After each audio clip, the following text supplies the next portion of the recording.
नमस्कार, स्वागत है आपका JJN न्यूज में। मैं हूं आपके साथ नीरज।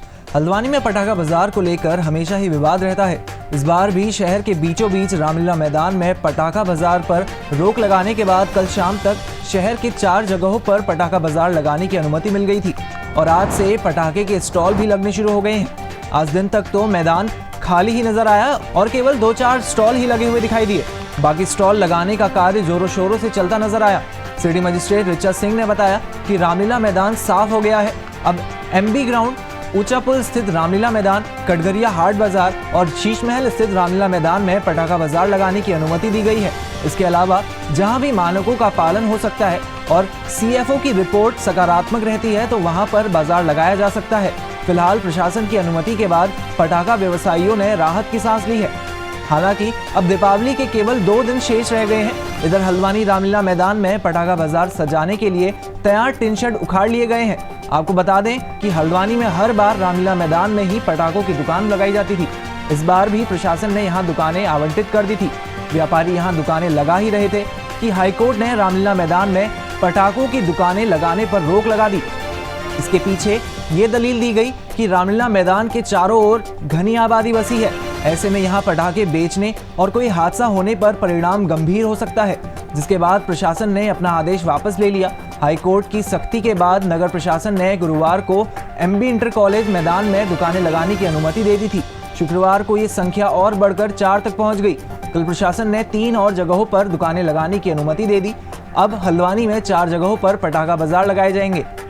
हमारा रामलीला ग्राउंड है, वहाँ पर पहले 50 से 55 दुकानें जो है लगती थी पटाखे की, तो इस बार उनकी संख्या घटाकर आधा करते हुए 30 दुकानों की अनुमति दी गई थी।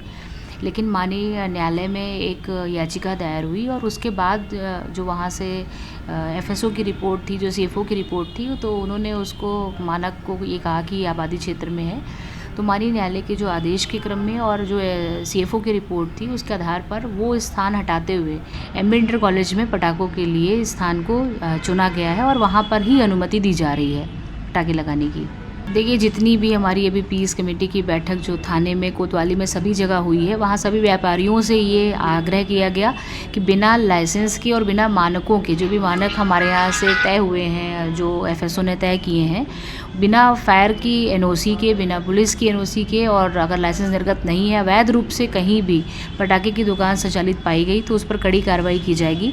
तो मेरी अपील भी सभी से है कि मानकों के अंतर्गत जो है लाइसेंस प्राप्त करें और उसके बाद ही अपनी दुकानों को स्थापित करें। मेन शहर में हमारा MB इंटर कॉलेज हो गया, ऊंचा पुल हो गया, कटघरिया का जो हाट बाजार है वो हो गया और शीश महल, इन स्थानों को चुना गया है।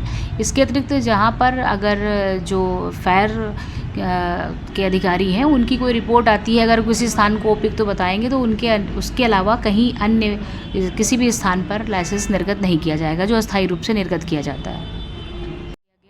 कि बिना तो फिलहाल के लिए इस खबर में इतना ही। ये रिपोर्ट तैयार की थी हल्द्वानी से हमारे संवाददाता दीपक अधिकारी ने। ऐसे ही तमाम खबरों और रिपोर्ट्स के लिए आप बने रहिए JJN न्यूज़ के साथ। धन्यवाद।